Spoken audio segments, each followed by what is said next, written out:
Est-ce que tu as déjà entendu parler de la vidéo Blank Room Soup?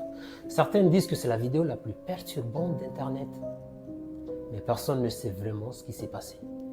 Dans la vidéo, on y voit un homme en train de pleurer en mangeant une soupe. Mais ce n'est pas le plus étrange. Derrière lui, deux figures en costume bizarre le regardent. Ils ne parlent pas, mais ils posent leurs mains sur ses épaules, comme pour le consoler ou le contrôler. L'artiste qui a créé ces costumes affirme qu'ils ont été volés avant que cette vidéo n'apparaisse. Depuis, les théories explosent. Est-ce une vraie scène de torture ou quelque chose de bien plus sombre?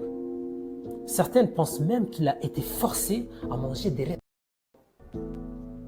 Jusqu'à aujourd'hui, personne n'a trouvé d'explication claire. Et si tu tapes Blank Room Soup sur Internet, prépare-toi à ne plus voir cette vidéo de la même manière.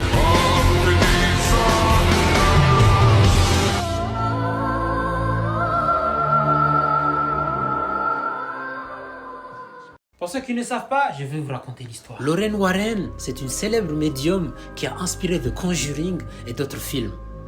Mais une vidéo troublante a refait surface. On y voit Lorraine ouvrir un placard et à côté d'elle, un miroir. Jusque-là, rien d'anormal. Mais quand la porte du placard s'ouvre, son reflet ne suit pas. L'image dans le miroir semble appartenir à une autre entité, une présence étrange, figée, qui l'observe. Certains pensent que c'était l'un des démons qu'elle poursuivait, un signe qu'elle n'était jamais seule, qu'au-delà de ce qu'elle voyait, quelque chose voyait aussi en elle. Ma question c'est, pensez-vous que le supernaturel existe vraiment? Ou c'est juste des illusions et des coïncidences? Ceux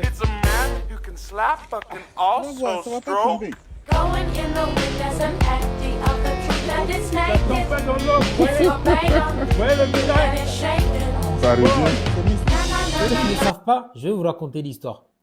Au Comores, il y a un lac mystérieux, le lac Nyamawi. Mais ce que peu de gens savent, c'est qu'il cache un village maudit.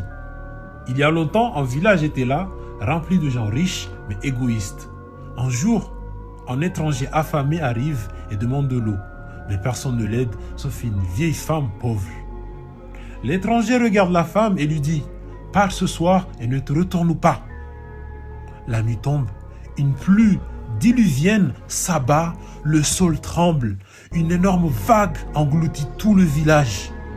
Le lendemain, plus rien, juste un lac, le lac Nyamawi. On dit que la nuit, si tu écoutes bien, tu peux encore entendre les âmes piégées sous l'eau, en train de crier « Au secours! Au secours!